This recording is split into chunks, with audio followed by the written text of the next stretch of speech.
Audiobook O Evangelho de Jesus Cristo. Apresentação. Você conhece verdadeiramente o Evangelho de Jesus Cristo? Você sabe qual a finalidade dele ter descido do céu, se tornado homem, ter morrido em uma cruz e porque ele ressuscitou ao terceiro dia? Você sabe por qual motivo frequenta uma igreja e tem uma Bíblia em casa? Talvez você faça parte daquele enorme grupo de pessoas que vão até Deus e procuram uma igreja apenas para a satisfação de suas necessidades temporárias, como pagamento de dívidas, cura de doenças, estado de paz e felicidade interior. Enfim, enxergam em Deus e na igreja o alívio do sofrimento. Contudo, essa não foi a razão de Cristo ter vindo à Terra e morrido na cruz. O problema do homem não é físico, social ou econômico.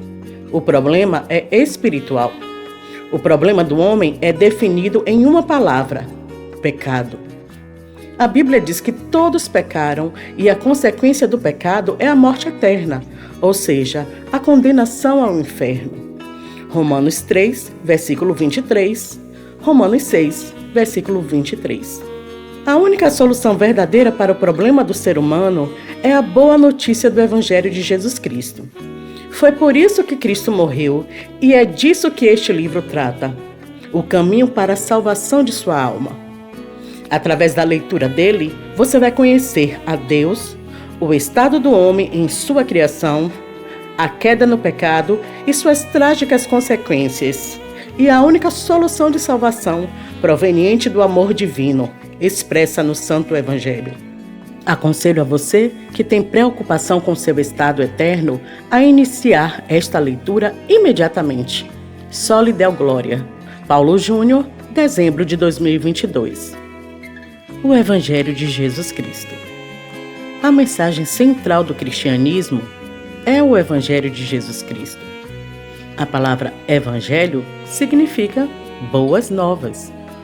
O cristianismo oferece as melhores notícias de todos os tempos. De fato, ele oferece a única solução para nossas crises mais urgentes. Nenhum programa educacional, partido político ou terapia psicológica é capaz de lidar com o problema mais profundo da raça humana. Embora a sabedoria humana tenha nos dado muitos benefícios temporários, a história também revelou o quão falidos estamos para enfrentar a profunda culpa e a penetrante corrupção sob as quais se angustia o nosso mundo.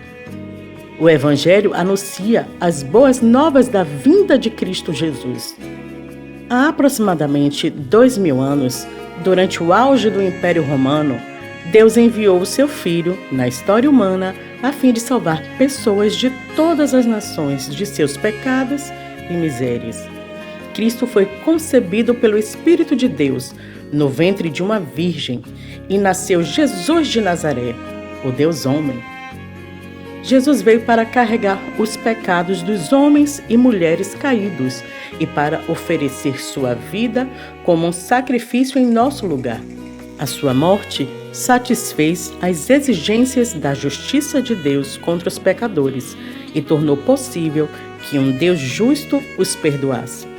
A sua ressurreição, após 3 dias, testificou que ele é o Filho de Deus e que Deus aceitou a sua morte como completo pagamento por nosso pecado. Agora, todas as pessoas podem ser totalmente perdoadas, reconciliadas com Deus e receber a vida eterna através da fé na pessoa e na obra de Jesus Cristo. Por meio dessa grande obra de salvação, Deus nos revelou quem Ele é. O caráter de Deus. Para entender o Evangelho, devemos entender algo sobre Deus. Deus não é uma força impessoal ou energia ao nosso redor, mas o Criador pessoal e Senhor de tudo o que existe. Gênesis 1. A Bíblia nos ensina que o único Deus verdadeiro existe como uma trindade: Pai, Filho e Espírito Santo. Mateus 3, versículos 16 e 17, Mateus 28, versículo 19. Eles são 3 pessoas distintas que se diferenciam uma das outras e ainda assim são um ser, não 3. João 10, versículos 30 a 33. Eles compartilham a única essência divina com as mesmas qualidades divinas. Devido a estas qualidades, que tornam Deus único, para que os pecadores sejam salvos, ele requer um sacrifício para o pecado. Portanto, para entender a necessidade da morte de Cristo, devemos saber mais sobre o caráter deste Deus Trino. Deus é amor. A Bíblia nos ensina que Deus é amor, 1 João 4, versículo 8, e que seu amor o move a entregar-se livre e abnegadamente aos outros para o benefício ou bem deles. É importante entender que o amor de Deus é muito mais do que uma atitude, uma emoção ou algo que ele faz. Em vez disso, o amor é um atributo de Deus, sendo seu próprio ser ou natureza. Deus não só ama, ele é amor. Ele é a essência do que é o amor. E todo amor verdadeiro flui dele, como sua fonte última. Outras palavras que são frequentemente associadas com o amor de Deus são benevolência, misericórdia, graça e paciência. Independentemente do que podemos pensar ou mesmo ouvir, o testemunho inabalável da Bíblia é que Deus é amor. Aquele que não ama não conhece a Deus, pois Deus é amor. 1 João 4, versículo 8. O Senhor é misericordioso e compassivo, longânimo e assaz benigno. Salmos 103, versículo 8. Veja também Êxodo 34, versículo 6. Salmos 86, versículo 15. Salmos 145, versículo 8. Por isso, o Senhor espera para ter misericórdia de nós e se detém para se compadecer de vós, porque o Senhor é Deus de justiça. Bem-aventurados todos os que nele esperam. Isaías 30, versículo 18. Toda boa dádiva e todo dom perfeito são lá do alto, descendo do Pai das luzes, em quem não pode existir variação ou sombra de mudança. Tiago 1, versículo 17. Deus é santo. A Bíblia nos ensina que Deus é santo. Isaías 6, versículo 3. A palavra comunica a ideia de ser separado, distinto ou colocado à parte. Com respeito a Deus, ela tem 2 significados importantes. Primeiro, significa que Deus está acima de toda a sua criação, sendo totalmente distinto de todo ser criado. Independentemente de seu esplendor, todos os outros seres na terra e no céu são meras criaturas. Só Deus é Deus. Ele é separado, transcendente e incomparável. Em segundo lugar, a santidade de Deus significa que Ele está acima, ou separado, da corrupção moral de sua criação e de tudo o que é profano e pecaminoso. Deus não pode pecar, não pode ter prazer no pecado e não pode ter comunhão com o pecado. E clamavam uns para os outros, dizendo: Santo, Santo, Santo é o Senhor dos exércitos, toda a terra está cheia da sua glória. Isaías 6, versículo 3. Deus é luz, e não há nele treva nenhuma. 1 João 1, versículo 5. Tu és tão puro de olhos que não podes ver o mal, e a opressão não podes contemplar. Porque, pois toleras os que procedem perfidamente e te calas quando o perverso devora aquele que é mais justo do que ele. Abacuque 1, versículo 13. Ninguém ao ser tentado diga, sou tentado por Deus, porque Deus não pode ser tentado pelo mal, e Ele mesmo a ninguém tenta. Tiago 1, versículo 13. Pois tu não és Deus que se agrade com a iniquidade, e contigo não subsiste o mal. Salmo 5, versículo 4. Deus é justo. A palavra justo nos fala da excelência moral de Deus.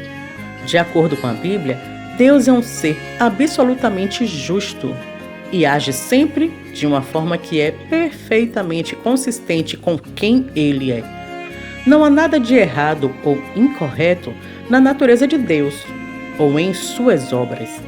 Ele nunca será ou fará nada que justifique qualquer acusação de injustiça contra ele. Suas obras, decretos e juízos são absolutamente perfeitos. Porque o Senhor é justo. Ele ama a justiça. Os retos lhe contemplarão a face. Salmos 11, versículo 7. Eis a rocha. Suas obras são perfeitas, porque todos os seus caminhos são juízo. Deus é fidelidade, e não há nele injustiça. É justo e reto. Deuteronômio 32, versículo 4.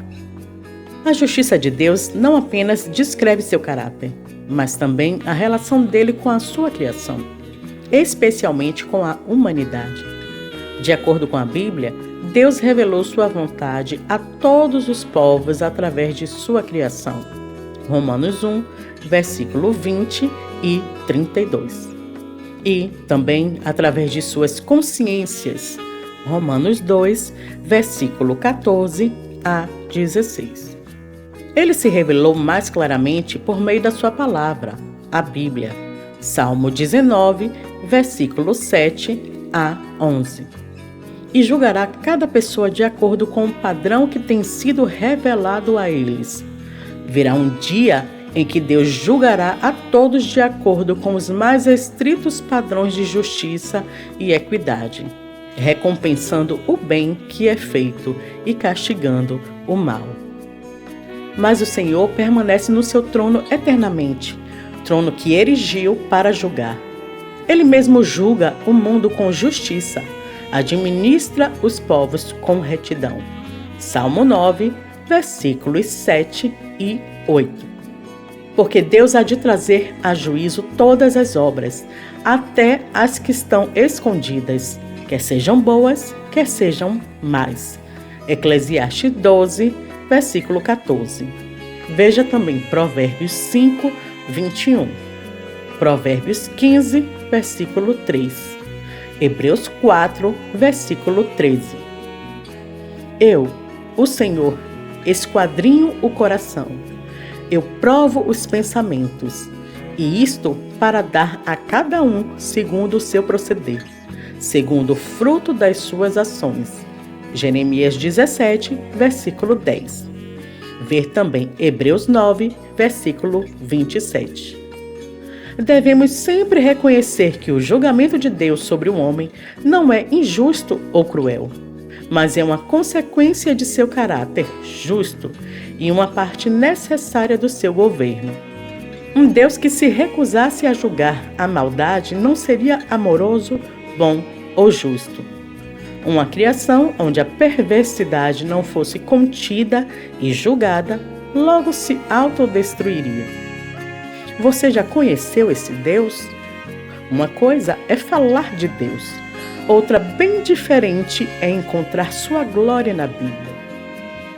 Quando Deus é verdadeiramente conhecido, toda a humanidade se torna como nada. O menor vislumbre de sua santidade nos humilha e ameaça nos desfazer.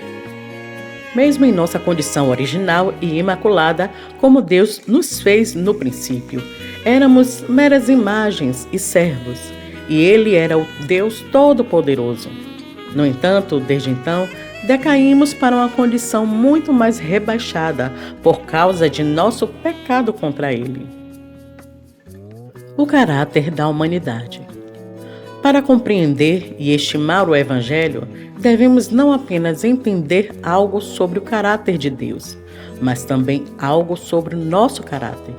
O que a Bíblia tem a dizer sobre nós não é lisonjeiro ou agradável, mas é preciso.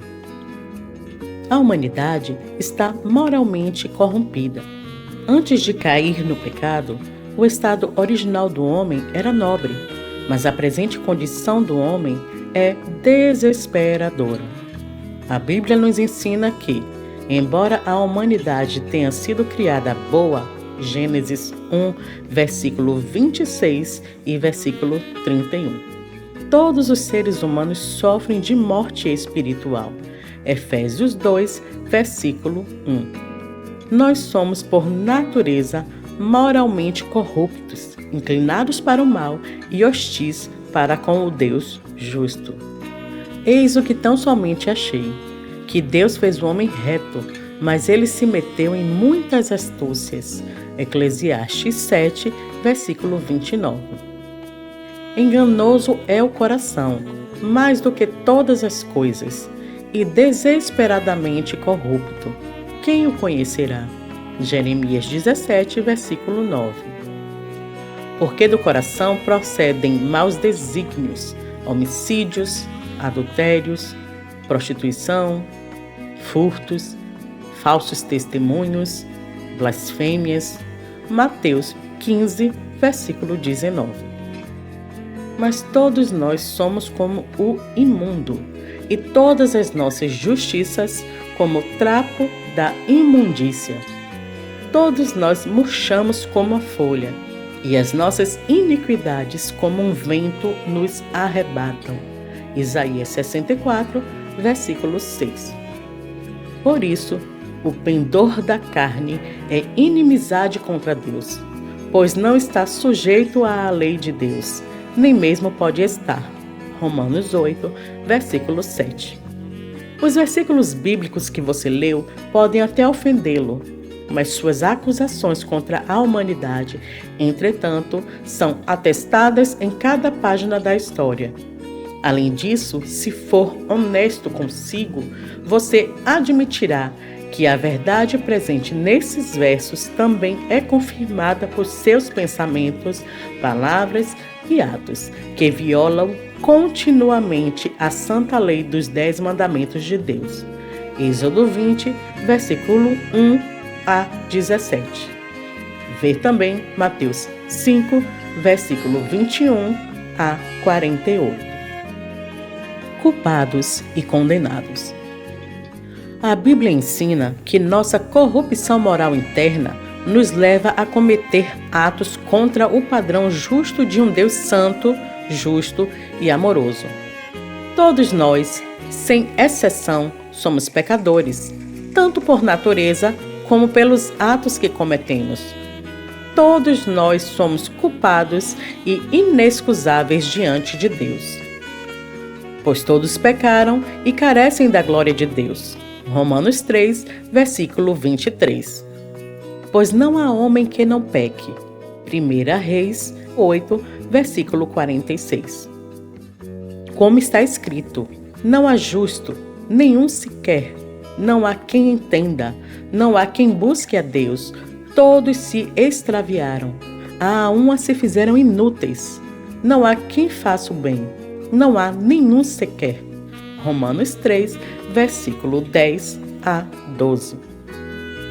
Ora, sabemos que tudo o que a lei diz, aos que vivem na lei, o diz para que se cale toda a boca e todo mundo seja culpável perante Deus. Romanos 3, versículo 19.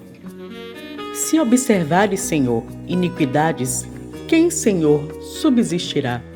Salmo 130, versículo 3. Examine a si mesmo. Você é um pecador?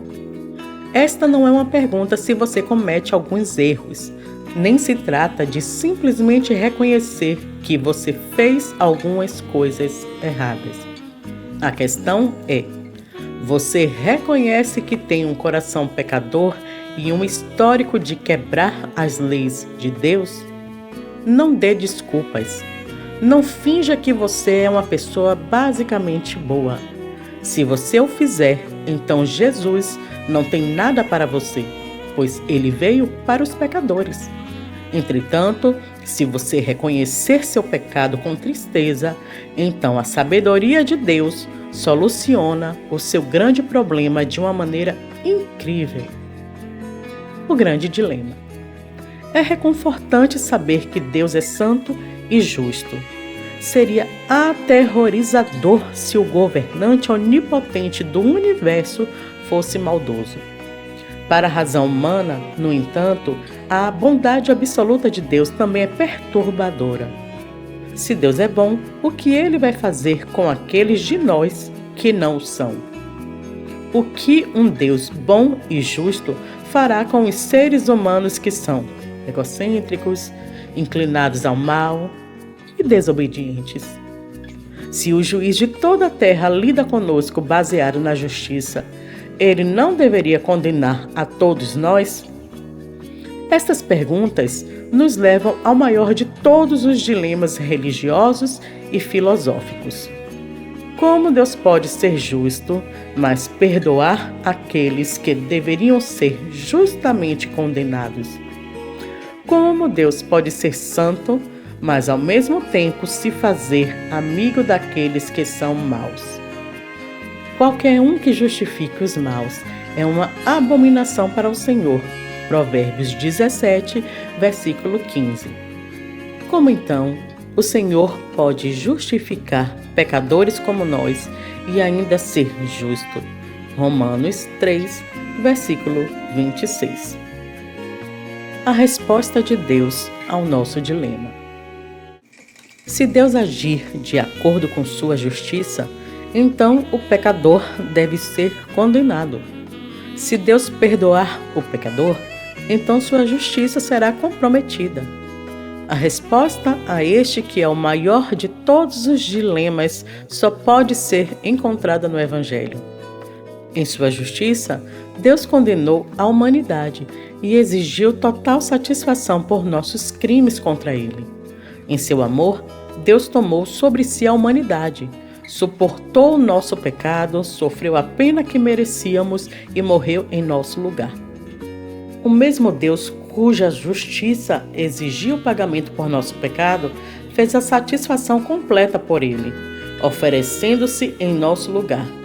Isso é o que verdadeiramente faz do Evangelho boas novas. Jesus Cristo, nosso substituto. De acordo com a Bíblia, o amor do Pai por nós o moveu a dar o seu Filho como um sacrifício por nossos pecados. E o amor do Filho por nós o moveu a se oferecer voluntariamente por nós. Porque Deus amou ao mundo de tal maneira que deu o seu Filho unigênito, para que todo o que nele crê não pereça, mas tenha a vida eterna. João 3, versículo 16. Aquele que não ama não conhece a Deus, pois Deus é amor. Nisto se manifestou o amor de Deus em nós, em haver Deus enviado seu Filho unigênito ao mundo, para vivermos por meio dele. Nisto consiste o amor, não em que nós tenhamos amado a Deus, mas em que ele nos amou e enviou o seu Filho como propiciação pelos nossos pecados.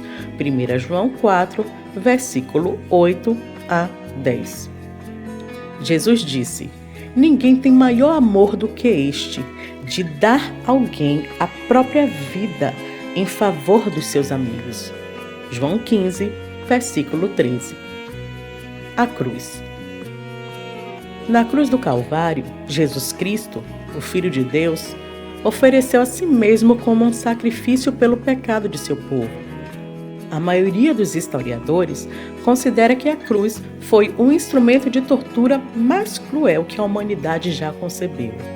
Essa crueldade serve para ilustrar duas realidades importantes.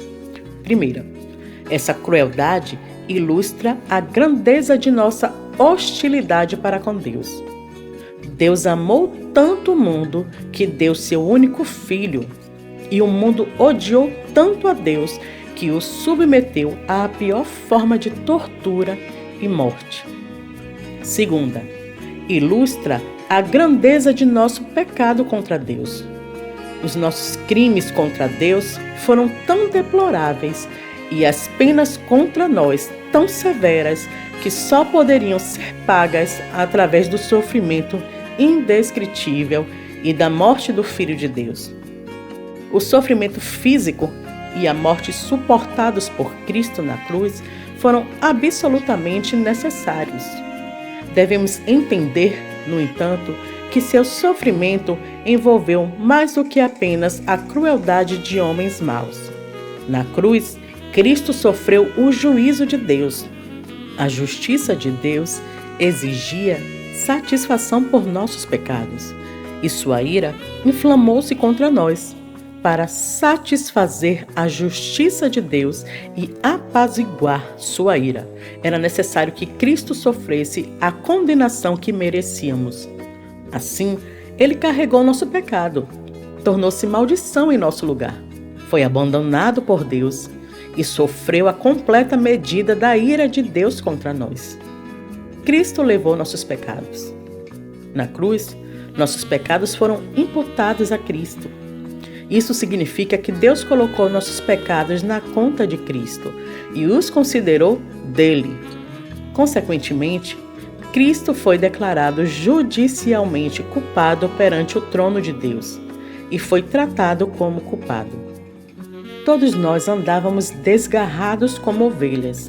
Cada um se desviava pelo caminho, mas o Senhor fez cair sobre ele a iniquidade de nós todos. Isaías 53, versículo 6. Aquele que não conheceu pecado, ele o fez pecado por nós, para que, nele, fôssemos feitos justiça de Deus. 2 Coríntios 5, versículo 21.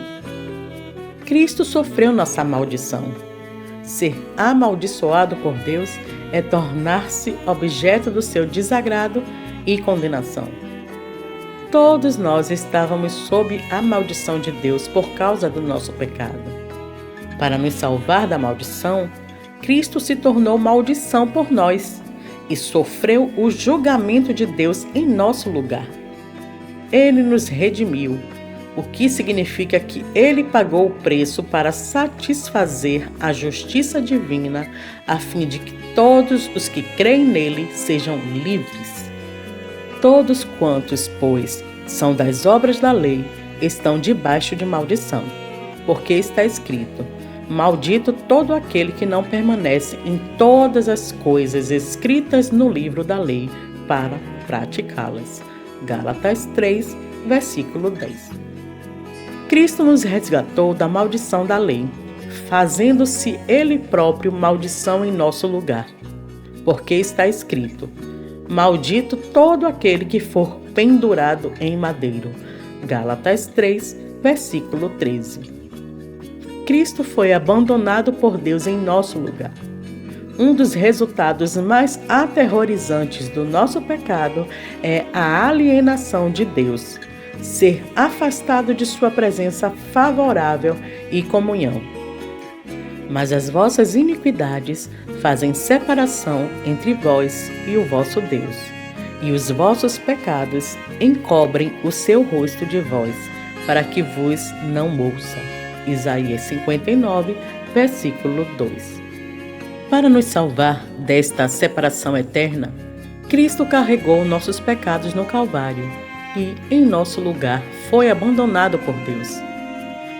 Por volta da hora nona, clamou Jesus em alta voz, dizendo: Eli, Eli, lama sabactani, o que quer dizer: Deus meu, por que me desamparaste? Mateus 27, versículo 46. Cristo sofreu a ira de Deus por nós.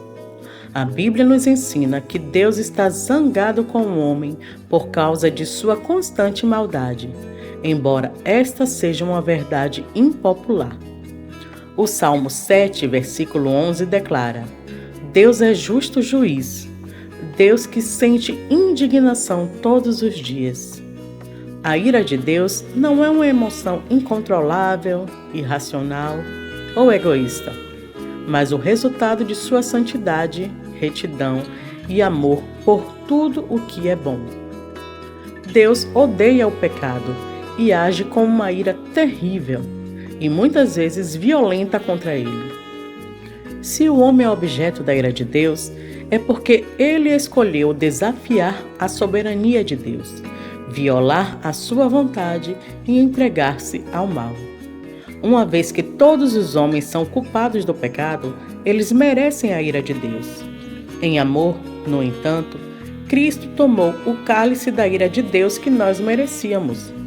Ele o bebeu até que estivesse completamente esgotado, de maneira que a justiça de Deus contra nós foi plenamente satisfeita. Porque assim me disse o Senhor, o Deus de Israel: toma da minha mão este cálice do vinho do meu furor, e darás a beber dele a todas as nações, às quais eu te enviar. Jeremias 25, versículo 15. Adiantando-se um pouco, prostrou-se sobre o seu rosto, orando e dizendo: Meu Pai, se possível, passe de mim este cálice. Todavia, não seja como eu quero, e sim como tu queres. Tornando-se a retirar-se, orou de novo, dizendo: Meu Pai, se não é possível passar de mim este cálice sem que eu beba, faça-se a tua vontade. Mateus 26, versículo 39 e 42. Certamente ele tomou sobre si as nossas enfermidades e as nossas dores levou sobre si. E nós o reputávamos por aflito, ferido de Deus e oprimido. Mas ele foi traspassado pelas nossas transgressões e moído pelas nossas iniquidades. O castigo que nos traz a paz estava sobre ele, e pelas suas pisaduras fomos sarados. Isaías 53, versículo 4 e 5. Cristo morreu em nosso lugar. Uma das maiores provas do juízo de Deus contra a nossa iniquidade é a morte física, a separação entre a alma e o corpo. Desde o tempo de Adão até o presente, todas as pessoas são confrontadas com a terrível e inegável realidade de que iremos morrer. Romanos 5, versículo 12. A Bíblia nos ensina que a morte não fazia parte da criação original ou natural. Ao invés disso, ela é um julgamento de Deus sobre as pessoas por causa de seus pecados, a fim de nos salvar do poder da morte. Foi necessário que Cristo morresse em nosso lugar, porque o salário do pecado é a morte. Romanos 6, versículo 23. Então, Jesus clamou em alta voz: Pai, nas tuas mãos entrego o meu espírito. E, dito isto, expirou. Lucas 23, versículo 46. Pois também Cristo morreu, uma única vez, pelos pecados, o justo pelos injustos, para conduzir-vos a Deus. Morto, sim, na carne, mas vivificado no Espírito. 1 Pedro 3, versículo 18. Cristo não morreu como um mero mártir, mas como o Redentor da humanidade pecadora. Antes de dar seu último suspiro, ele declarou: está consumado. João 19, versículo 30. Quando ele afirmou isso, quis dizer que, através do seu sofrimento e morte, efetuou o completo pagamento pelos pecados daqueles que creem nele. Você crê que Cristo morreu pelos pecadores? Se você ainda não acredita, então por que permanece resistindo à palavra do Deus, que não pode mentir? Se você crê, então como essa grande verdade te afeta? Você permanece indiferente ao Senhor crucificado? Ou pior, você usa a cruz de Cristo como uma desculpa para viver uma vida perversa e imoral? Se a morte de Cristo realmente fez sentido ao seu coração, então você não será mais capaz de viver para si mesmo, mas será interiormente obrigado a viver por aquele que morreu e ressuscitou por você. Uma vez que Deus abrir os seus olhos para ver a sua sabedoria e o poder na cruz, você nunca mais será o mesmo, mas seguirá o Cristo ressuscitado. A ressurreição. A Bíblia testemunha que Cristo não somente morreu pelos pecados do seu povo, mas também que ele ressuscitou dos mortos ao terceiro dia. A ressurreição de Jesus Cristo é fundamental para o cristianismo. Se Cristo não ressuscitou, então o Evangelho é um mito e nossa fé inútil. 1 Coríntios 15, versículo 14. Mas, como a ressurreição de Cristo é um fato histórico, ela valida tudo o que ele afirmou ser e fazer a nosso favor. A ressurreição é a prova de que Jesus é o Filho de Deus. Em João 2, versículo 18 a 19, os líderes dos judeus pediram a Jesus um sinal que mostrasse que ele tinha autoridade para purificar o templo de Deus. Em resposta, Jesus respondeu: "Destruí este santuário, e em 3 dias o reconstruirei."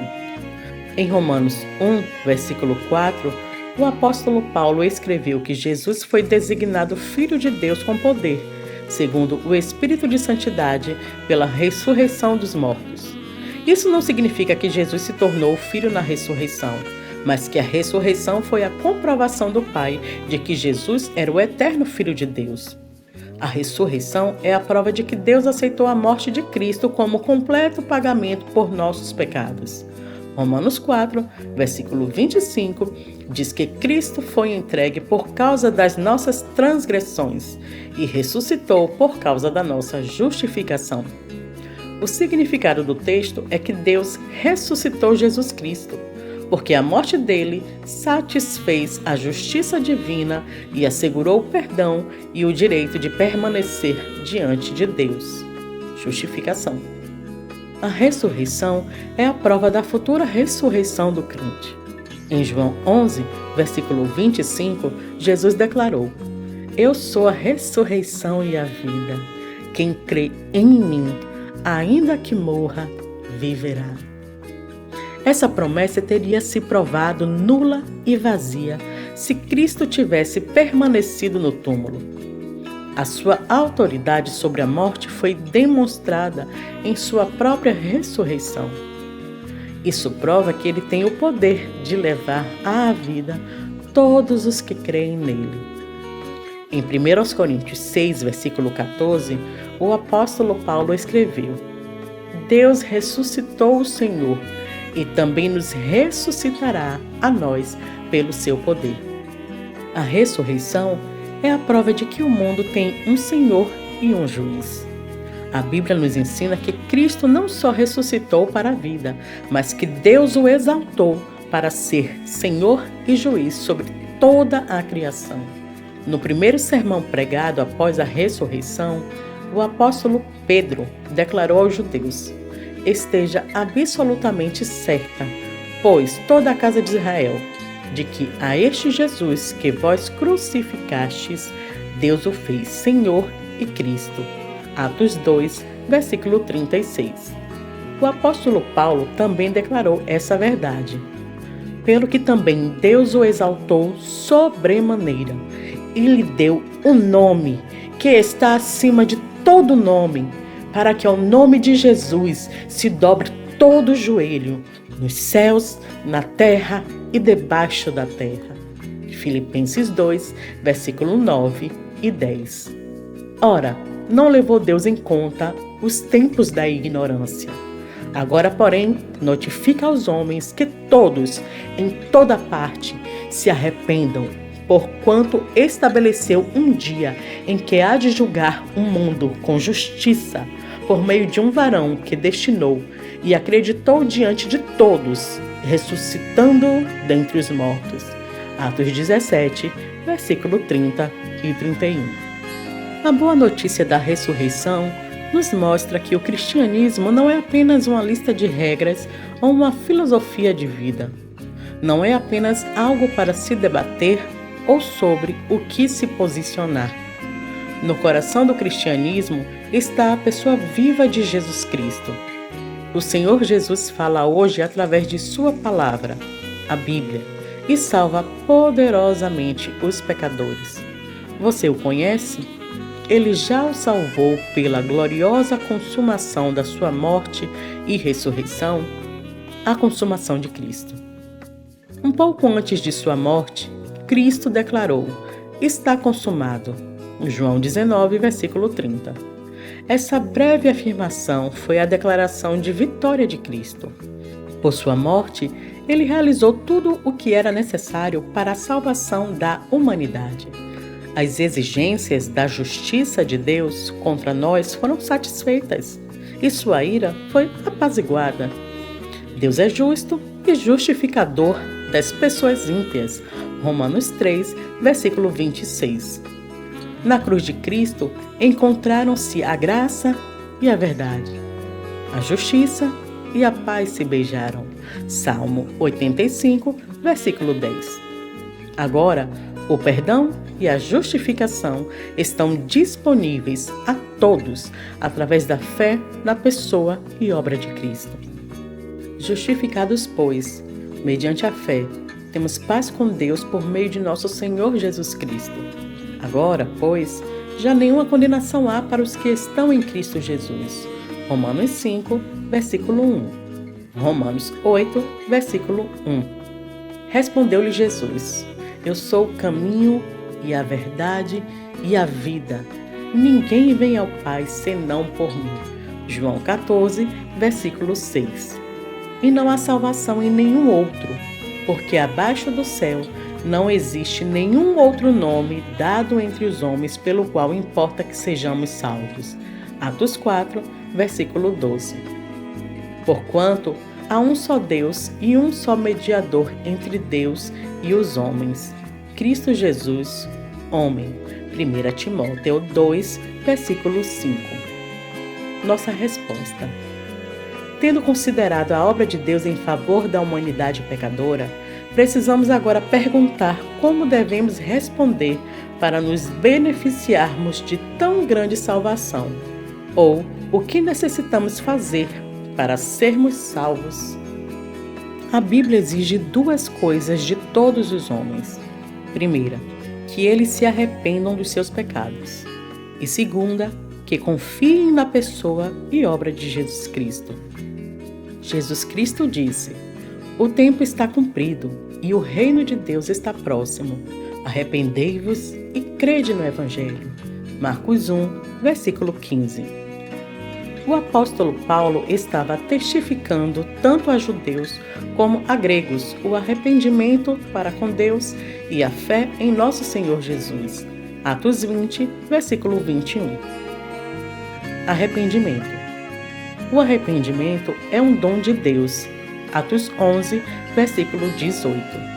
E uma obra do Espírito Santo no coração do pecador, que resulta em uma mudança de mente. 1 Tessalonicenses 1, versículo 5 e versículo 9. Isso pode parecer superficial, até que entendamos que o termo coração se refere ao centro de controle do nosso intelecto, vontade e emoções.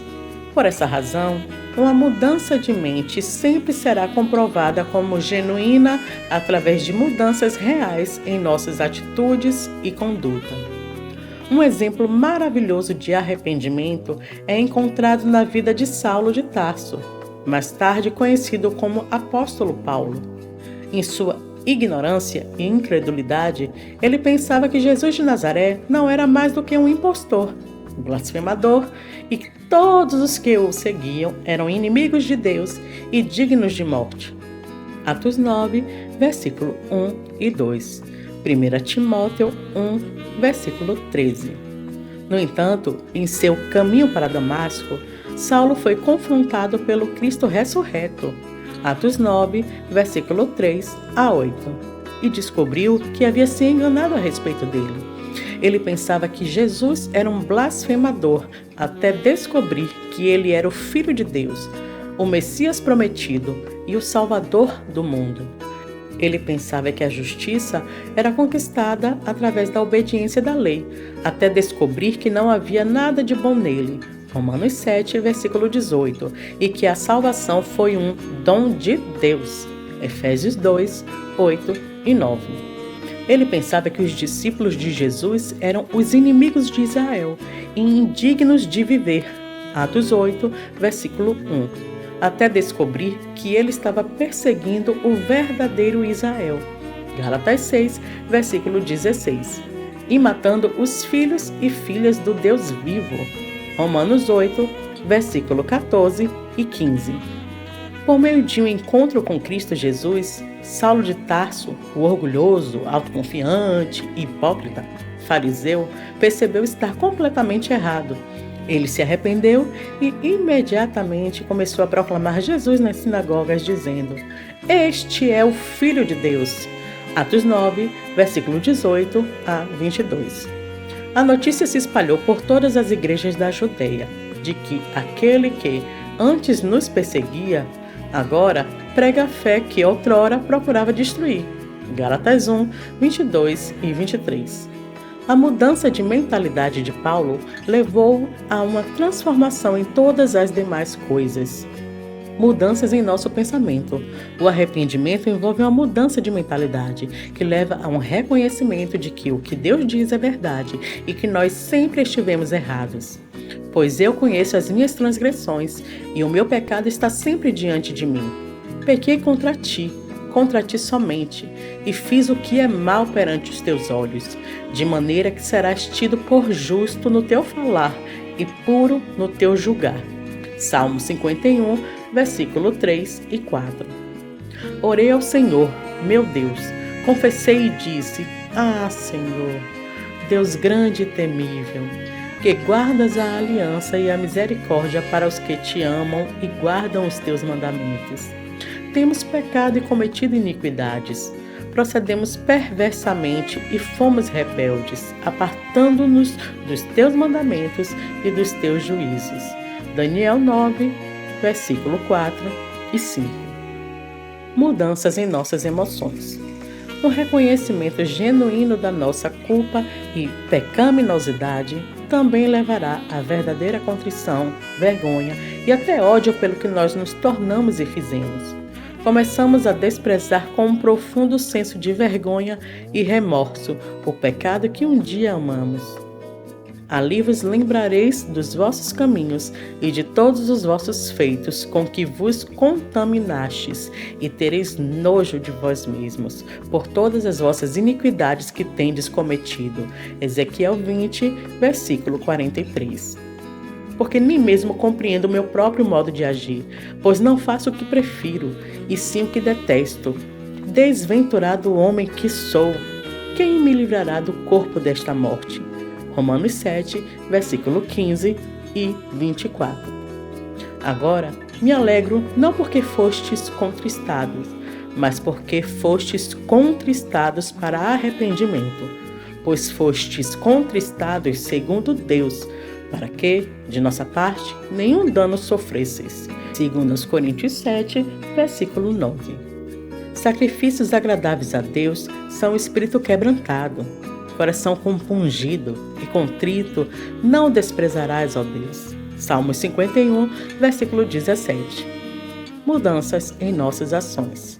Argumentar que estamos pensando de forma diferente e expressar emoções contra o pecado não são, em si mesmas, provas definitivas de arrependimento. O verdadeiro arrependimento também será acompanhado por uma mudança de vontade, que produz ações corretas, especialmente um afastamento do pecado e uma volta para Deus em obediência. Produzi, pois, frutos dignos de arrependimento. Mateus 3, versículo 8. Mas anunciei, primeiramente aos de Damasco e em Jerusalém, por toda a região da Judeia, e aos gentios, que se arrependessem e se convertessem a Deus, praticando obras dignas de arrependimento. Atos 26, versículo 20. Pois eles mesmos, no tocante a nós, proclamam que repercussão teve o nosso ingresso no vosso meio, e como, deixando os ídolos, vos convertestes a Deus, para servirdes o Deus vivo e verdadeiro, e para aguardardes dos céus o seu Filho, a quem ele ressuscitou dentre os mortos, Jesus, que nos livra da ira vindoura. 1 Tessalonicenses 1, versículo 9 e 10. Autoexame. Você se arrependeu? Aprendemos que devemos nos arrepender para sermos salvos. Agora falta dar uma resposta pessoal à pergunta: você se arrependeu? Está se arrependendo? As perguntas abaixo o ajudarão a determinar se o arrependimento genuíno é uma realidade em sua vida. Primeiro, você agora pensa de maneira diferente sobre Deus? Você percebe que é Deus e não você quem deveria estar no centro de todas as coisas? Você lamenta sua negligência para com Deus? Você está começando a reconhecer o valor dele? Você deseja buscá-lo e conhecê-lo? Segundo, você agora pensa de maneira diferente sobre o pecado? Você vê que o pecado é vil e uma terrível ofensa a Deus? Você sente arrependimento e vergonha por seu pecado? Você anseia estar livre de ambos, tanto da condenação quanto da escravidão do pecado? Você está determinado a confessar o seu pecado e recorrer a Deus por misericórdia? Terceiro, você agora pensa de maneira diferente sobre o caminho da salvação? Você concorda plenamente que não pode ir a Deus através dos seus pretensos méritos, mas somente através da pessoa e da obra de Cristo? Você reconhece que suas melhores ações são como trapos imundos diante de Deus? Por fim, você tem rejeitado toda a confiança em sua própria justiça? Se você é capaz de responder afirmativamente a essas questões, e se elas são realidades crescentes em sua vida, é uma indicação de que Deus tem e está agindo em seu coração, iluminando sua mente para que você veja a verdade e lhe concedendo o arrependimento para a salvação. Se você não puder responder afirmativamente essas questões, mas deseja a salvação, então continue a buscar a Deus em sua palavra e em oração. Reflita nos versículos bíblicos que estudamos e examine a sua vida à luz deles. Continue a clamar a Deus e procurá-lo em sua palavra até que ele tenha feito uma mudança em seu coração. Fé. Com o arrependimento para a vida, vem a fé salvadora. A fé é mais do que uma crença na existência de Deus. Ela também envolve uma confiança, certeza e dependência em seu caráter, bem como na veracidade de sua palavra. A Bíblia declara: crês tu que Deus é um só? Fazes bem. Até os demônios creem e tremem. Tiago 2, versículo 19. As pessoas com fé genuína não apenas creem que existe um Deus, mas elas concordam com o que ele diz e confiam nele. Fé definida. A Bíblia define a fé como a certeza de coisas que se esperam, a convicção de fatos que se não veem. Hebreus 11, versículo 1. Isso nos leva a uma questão muito importante. Como uma pessoa sensata pode estar segura do que espera ou ter a convicção de que o que nunca viu realmente existe? A resposta a essa pergunta se encontra no caráter de Deus, na confiabilidade da Bíblia e no ministério do Espírito Santo. Nós podemos ter a segurança do perdão dos pecados, da reconciliação com Deus e a esperança da vida eterna, porque Deus prometeu essas coisas na Bíblia. Tito 1, versículo 2 e 3. E o Espírito de Deus testifica em nossos corações que elas são verdadeiras. João 16, versículo 13. Romanos 8, versículo 14 a 16. Gálatas 4, versículo 6. 1 João 2, versículo 20 e 27. Fé em foco. A fé salvadora consiste especialmente na confiança de que Cristo é o nosso Salvador, nossa única justiça para com Deus. Uma das maiores evidências de arrependimento genuíno é que não estamos apenas nos afastando do pecado, mas também estamos deixando de confiar em nossa própria virtude, méritos ou obras para obter uma posição justa diante de Deus. Percebemos que todas as nossas supostas boas ações e virtudes pessoais são como trapos imundos, Isaías 64, versículo 6, e nós firmemente as rejeitamos como meio possível de obter a salvação.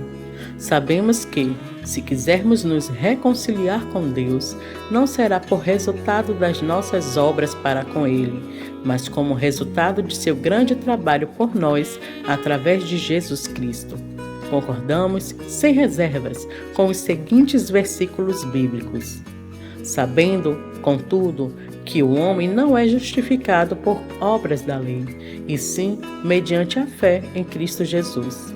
Também temos crido em Cristo Jesus, para que fôssemos justificados pela fé em Cristo, e não por obras da lei.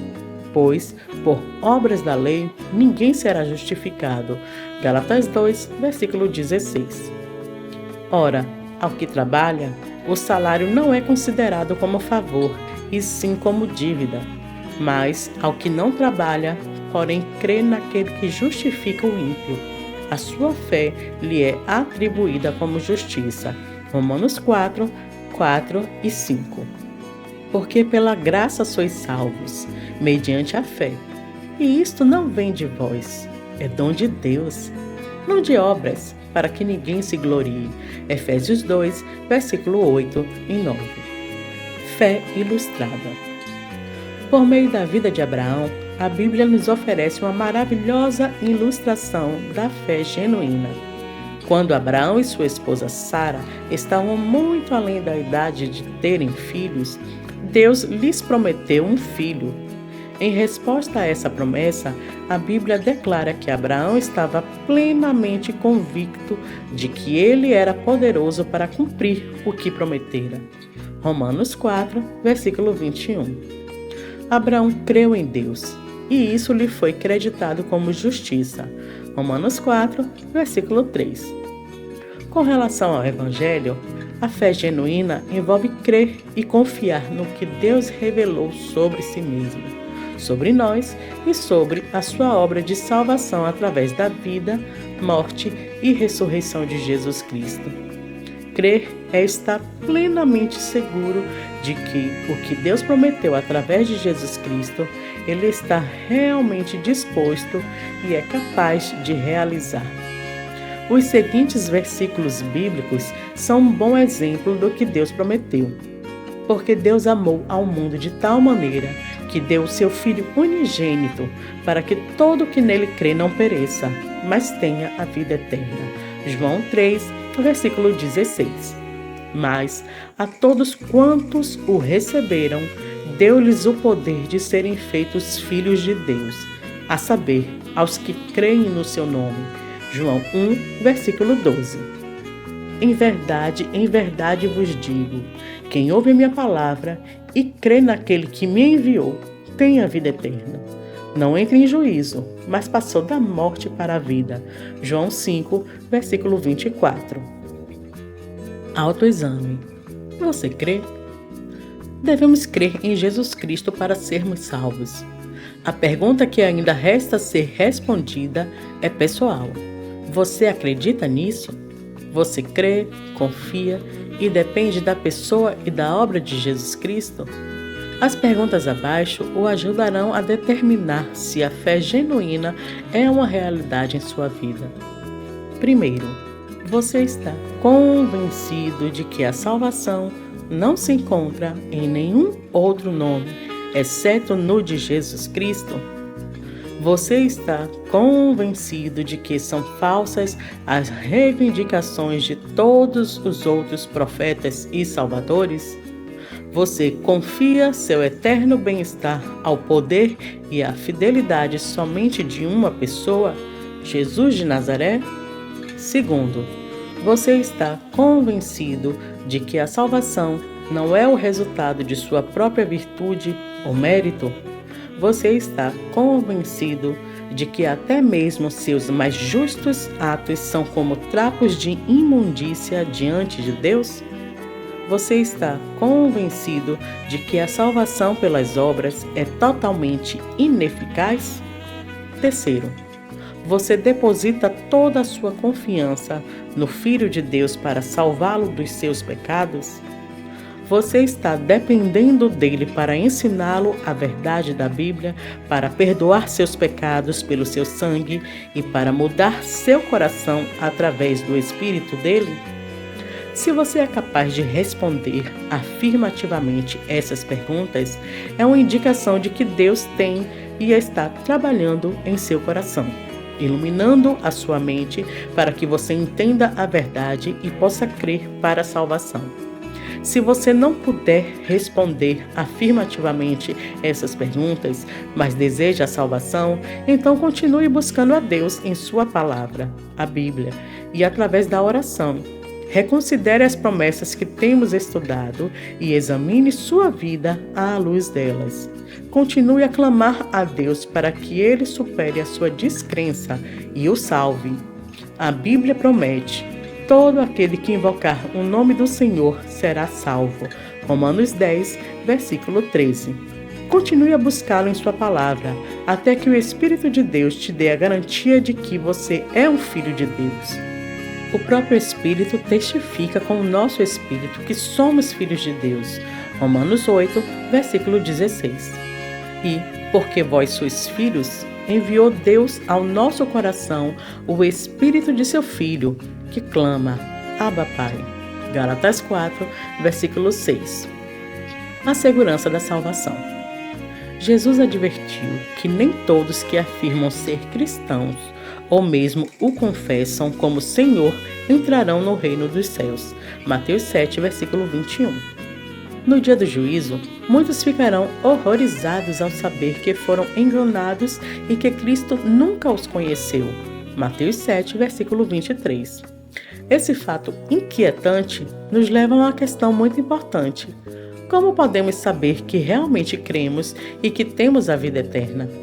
Os verdadeiros discípulos de Jesus Cristo são conhecidos por seus frutos. Mateus 7, versículo 16 e 19. Em outras palavras, existem evidências observáveis da fé. A salvação não é resultado de obras, mas as obras são evidência de salvação. Tiago escreve: mostra-me essa tua fé sem as obras, e eu, com as obras, te mostrarei a minha fé. A fé sem obras é morta. Tiago 2, versículo 18 e 26. A salvação é uma obra sobrenatural de recriação de Deus, através do Espírito Santo no coração humano. Por essa razão, escreve o apóstolo Paulo: e, assim, se alguém está em Cristo, é nova criatura. As coisas antigas já passaram, eis que se fizeram novas. 2 Coríntios 5, versículo 17.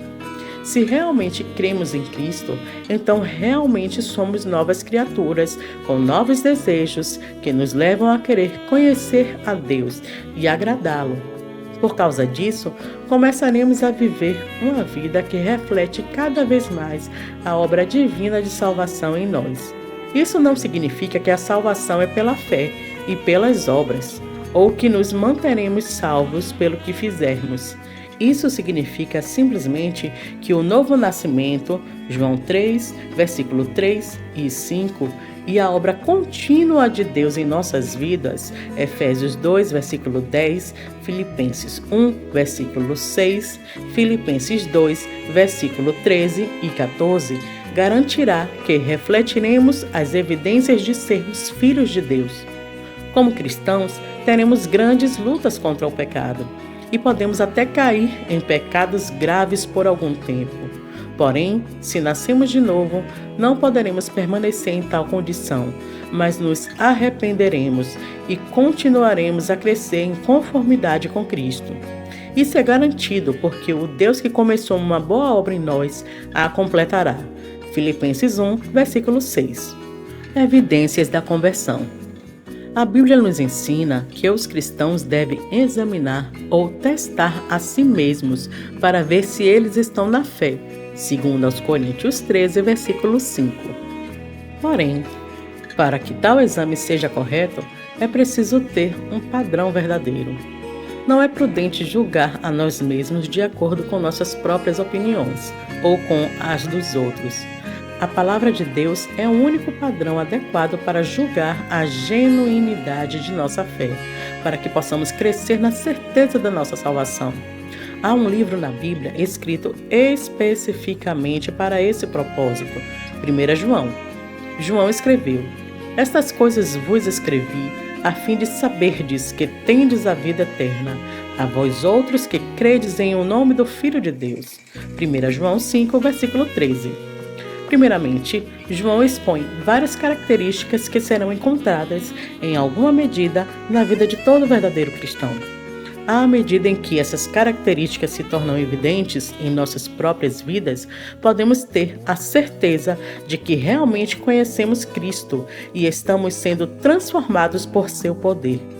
Essas marcas de conversão genuína estão listadas a seguir. Faremos bem em orar cuidadosamente ao nos examinarmos à luz delas. Primeiro, os cristãos caminham na luz. 1 João 1, versículos 5 a 7. O caráter e a conduta dos cristãos estão sendo progressiva e gradualmente moldados de acordo com a vontade de Deus, tal como Ele nos revelou na Bíblia. Segundo, os cristãos são sensíveis ao pecado que está em suas vidas e o confessam. 1 João 1, versículo 8 a 10. Os cristãos não são imunes ao pecado, mas eles o desprezam e lutam contra ele. As suas vidas são marcadas pelo arrependimento, pela confissão e pela gradual vitória. Terceiro, os cristãos guardam, praticam os mandamentos de Deus. 1 João 2, 3 e 4. Os cristãos praticam a justiça. 1 João 2, versículo 29. 1 João 3, versículos 7 e 10. E não se entregam ao pecado como um estilo de vida. 1 João 3, versículos 4, 6, 8 e 9. A vida dos cristãos é marcada pela conformidade com a vontade de Deus, bem como com a confissão e arrependimento dos desvios do padrão divino. Isso não significa que os cristãos são capazes de obedecer perfeitamente a todos os mandamentos de Deus. Significa que o modo de vida deles refletirá um novo e crescente apreço pelos mandamentos de Deus e uma crescente conformidade ou obediência a eles. Quarto, os cristãos procuram andar como Jesus andou. 1 João 2, versículo 6. A grande ambição dos verdadeiros discípulos é de serem como seu mestre. Mateus 10, versículo 25. Eles desejam imitar Cristo em tudo. 1 Coríntios 11, versículos 1. Efésios 5, versículo 1. Consequentemente, os cristãos também têm um crescente desinteresse em imitar este mundo caído ou em ganhar sua aprovação. Quinto, os cristãos amam outros cristãos, desejam a sua comunhão e servi-los em atividades práticas. 1 João 2, versículos 9 a 11. Essa é uma das maiores evidências de salvação. Mateus 25, versículo 34 a 40. 1 João 3, versículo 14 a 18. Sexto, os cristãos crescem em seu desdém e rejeição do mundo. 1 João 2, versículo 15 a 17. O mundo se refere às ideias, atitudes e ações desta atual era decaída que contradizem e se opõem à natureza e vontade de Deus. Sétimo, os cristãos perseveram nos ensinamentos e práticas da fé, que de uma vez por todas foi transmitida à Igreja através de Cristo e seus apóstolos. 1 João 2, versículo 19 e 24. Judas 3. Os cristãos são ensinados por Deus. Jeremias 31, versículo 34. João 6, versículo 45. E não são desviados por todo vento de falsa doutrina. Efésios 4, versículo 14. Oitavo, os cristãos se purificam. 1 João 3, versículo 3. Eles procuram crescer em santidade, que é a pureza moral. 2 Coríntios 7, versículo 1. 1 Timóteo 4, versículo 7. 1 Pedro 1, versículos 14 a 16. Isso envolve não apenas uma separação do mal, mas também uma aproximação de Deus e um apegar-se ao que é bom. Nono, os cristãos veem e confessam que Jesus é o Cristo, o Filho de Deus e Salvador do mundo. 1 João 2, versículo 22 e 23. 1 João 4, versículos 2, 13 a 15. A grande e única esperança de salvação dos cristãos está na pessoa e obra de Cristo. Eles creem no testemunho da vida eterna que Deus lhes dá através do seu Filho, Jesus Cristo. 1 João 5, versículo 10 a 12. Décimo, os cristãos estão sujeitos à disciplina amorosa e paternal de Deus. Hebreus 12, versículos 5 a 11. Deus não permitirá que seus filhos continuem em imaturidade e desobediência, mas irá discipliná-los a fim de que compartilhem de sua santidade e manifestem o fruto da justiça. Essa é uma das grandes marcas ou características da verdadeira conversão. Os benefícios da salvação. Embora não possamos expor e descrever adequadamente todos os benefícios da salvação em um livreto, é útil para nós revermos alguns deles. Em primeiro lugar, o cristão é regenerado. A Bíblia nos ensina que todas as pessoas nascem espiritualmente mortas e não estão dispostas a responder a Deus em amor e obediência. Romanos 8, versículo 7, Efésios 2, versículo 1. No entanto, aqueles que creem em Cristo foram regenerados. Tito 3, versículo 5. Ou se tornaram espiritualmente vivos. Efésios 2, versículo 5. Para que caminhem em novidade de vida. Romanos 6, versículo 4. O crente é uma nova criatura, com um novo coração, que se deleita em Deus e deseja agradar a Ele. Ezequiel 36, versículo 26 e 27. 2 Coríntios 5, versículo 17. 1 João 5, versículo 3. Isso é o verdadeiro significado da frase nascer de novo. João 3, versículo 3. Veja também João 3, versículo 5 e 1 João 5, versículo 1. Não mudamos apenas nossa mente. Deus mudou nossa própria natureza. Em segundo lugar, o cristão é justificado diante de Deus. Romanos 5, versículo 1. Isso significa que não somente somos perdoados de todos os nossos pecados passados, presentes e futuros, mas também que a vida perfeitamente justa de Cristo é imputada a nós ou creditada em nossa conta. Embora ainda iremos lutar contra o pecado e fracassos frequentes, Deus declarou legalmente que estamos quites para com Ele, e Ele nos trata dessa maneira. Romanos 8, 33 e 34, 2 Coríntios 5, versículo 21. Em terceiro lugar, o cristão foi adotado. Deus é o Criador soberano e juiz de toda a humanidade. Para nós que cremos, no entanto, Ele também é o nosso Pai. Gálatas 4, versículo 5, Efésios 1, versículo 5. Por meio da fé em Cristo, fomos adotados na família de Deus e nos beneficiamos de todos os privilégios da filiação. João 1, versículo 12. Embora possa parecer maravilhoso demais para ser verdade, Deus nos ama como ama o seu próprio Filho. João 17, versículo 23. E nos dá seu Espírito como garantia da nossa futura herança. Romanos 8, versículo 15. Efésios 1, versículos 13 a 14. Em quarto lugar, o cristão é habitado pelo Espírito de Deus. Nós não andamos por esse mundo sozinhos, pois Cristo enviou o Espírito Santo para habitar em nós. João 14, versículos 16 e 17. O Espírito de Cristo testifica, ensina, conduz, ajuda, condena e serve como garantia para que o crente receba a plenitude de Deus que o aguarda no céu.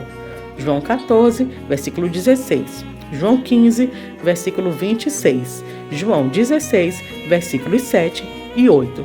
Romanos 8, versículo 14. 2 Coríntios 1, versículo 22. 2 Coríntios 5, versículo 5. Efésios 1, versículo 14. 1 João 2, versículo 27.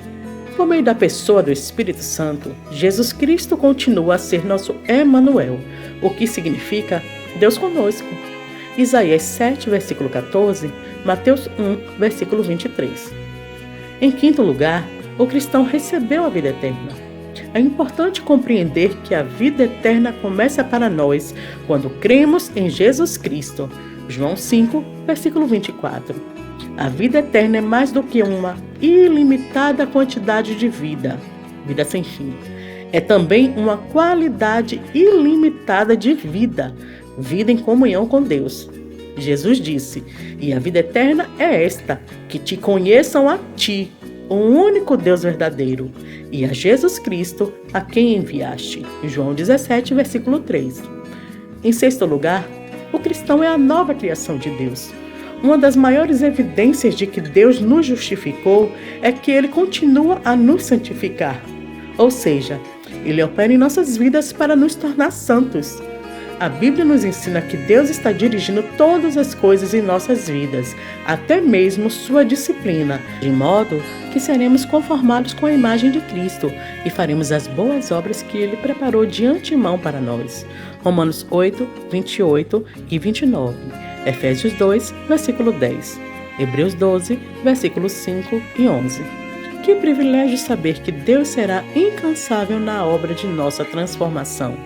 O apóstolo Paulo escreveu que ele estava plenamente certo de que aquele que começou a boa obra em vós há de completá-la até ao dia de Cristo Jesus. Filipenses 1, versículo 6. Finalmente, o cristão será glorificado. A nossa grande e segura esperança é que, porque Cristo ressuscitou, nós também seremos ressuscitados dos mortos e glorificados quando Cristo voltar. Romanos 8, versículo 11, 17, 29 e 30. Os nossos corpos mortais serão transformados conforme o corpo glorioso de Cristo e não estarão mais sujeitos ao pecado, à morte ou à corrupção. 1 Coríntios 13, versículos 53 e 54.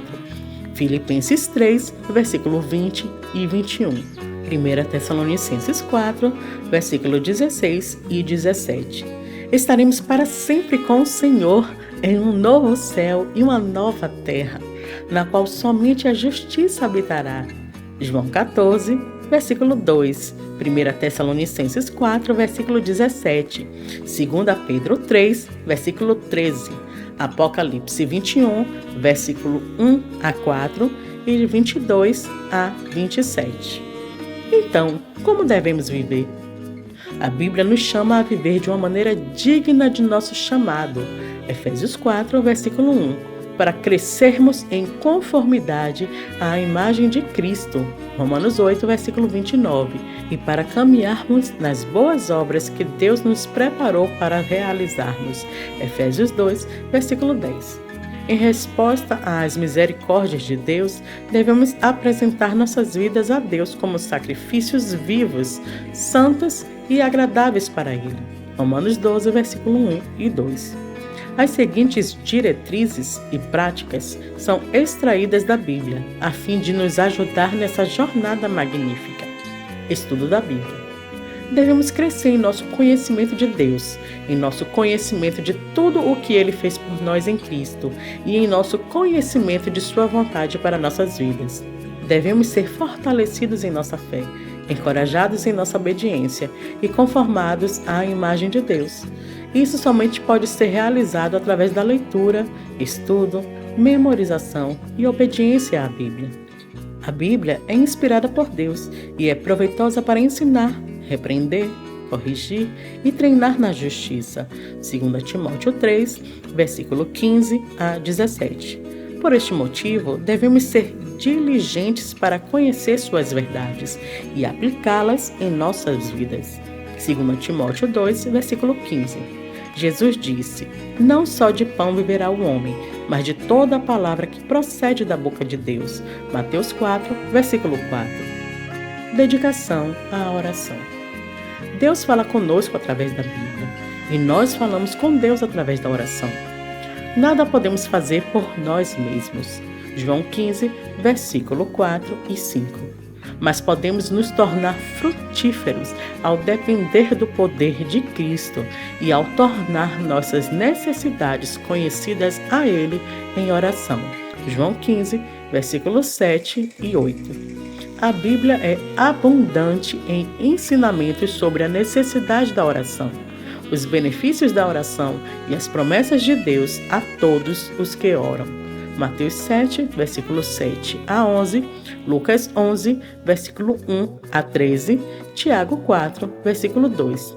Por essas e outras razões, devemos nos dedicar à oração e nunca esmorecer. Lucas 18, versículo 1, Colossenses 4, versículo 2.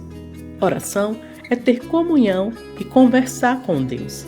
Ela inclui a adoração, o louvor, o agradecimento e a petição, para que a vontade de Deus seja cumprida em nossas vidas, em nossas famílias, em nossas igrejas e no mundo.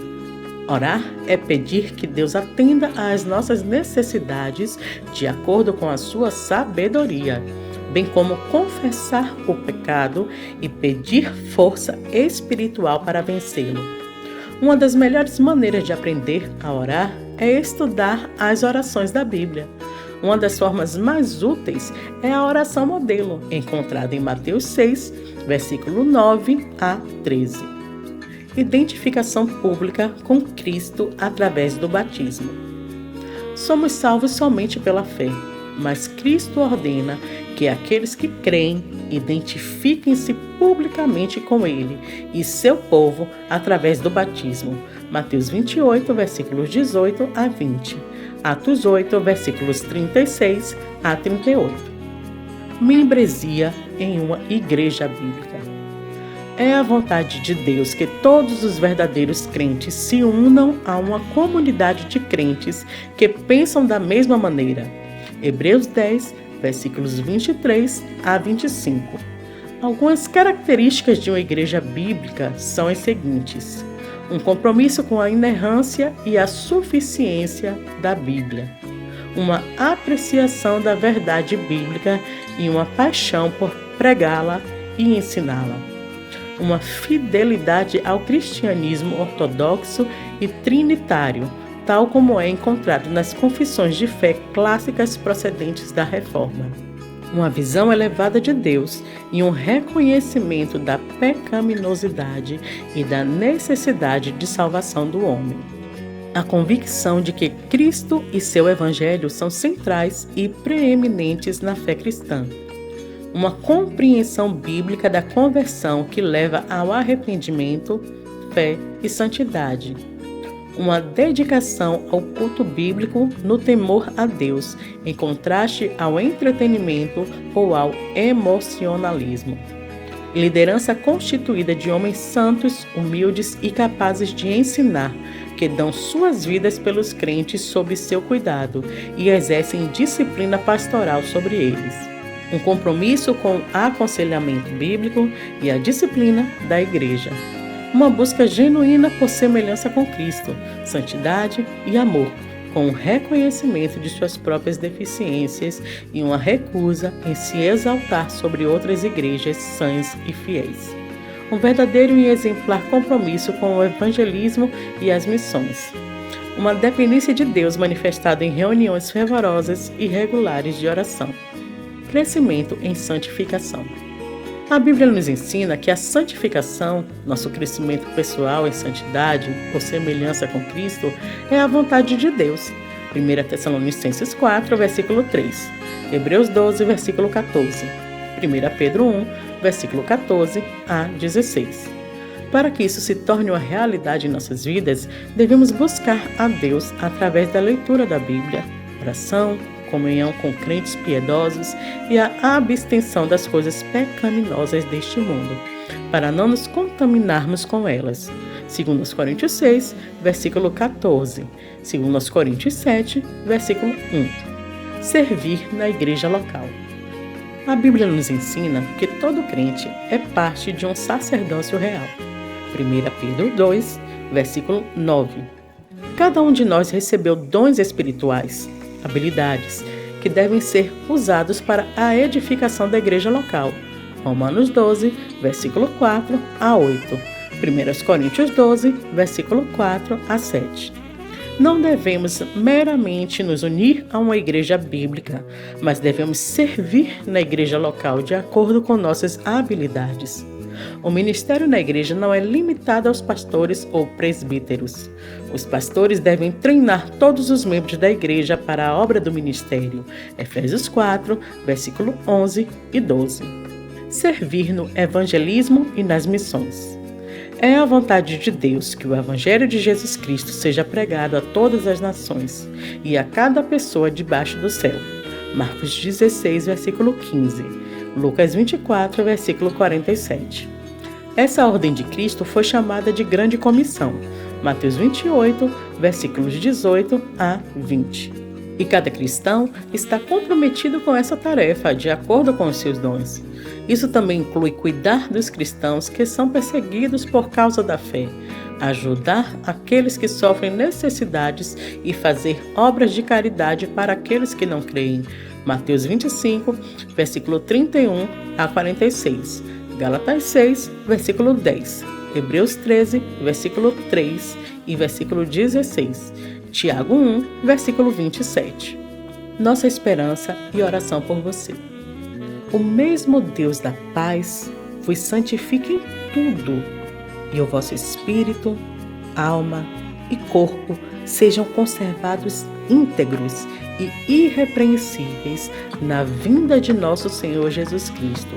1 Tessalonicenses 5, versículo 23.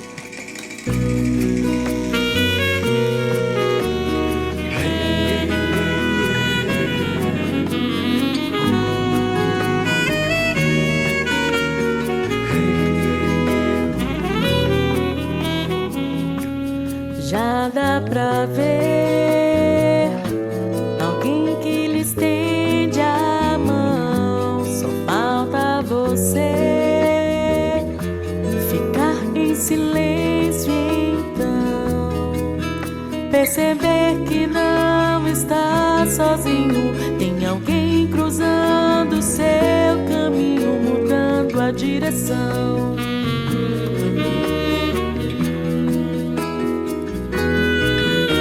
Se alguém vai te tirar do escuro, do vendaval, um porto seguro pra você. Só falta você entender. Não dá pra resistir à luz. Entregue sua vida a Jesus. Não dá pra resistir à luz. Entregue sua vida a Jesus. Não dá pra resistir à luz. Entregue sua vida a Jesus. Não dá pra resistir à luz.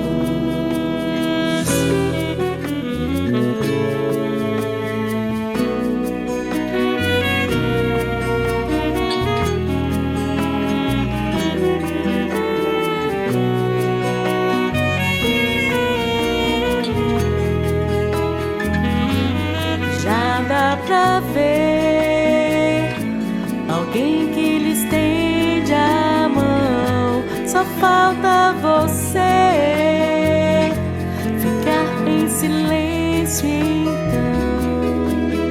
Perceber que não está sozinho.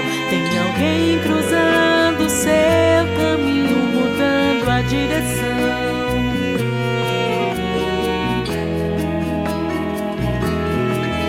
Esse alguém vai te tirar do escuro, do vendaval, um porto seguro pra você. Só falta você entender.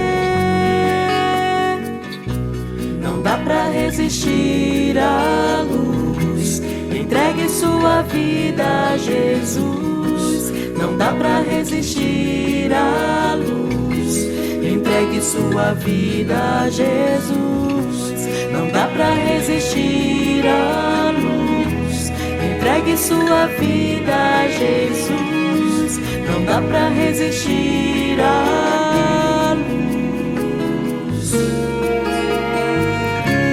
Não dá pra resistir à luz. Entregue sua vida a Jesus. Não dá pra resistir à luz. Entregue sua casa a Jesus. Não dá pra resistir à luz. Entregue sua família a Jesus. Não dá pra resistir à luz.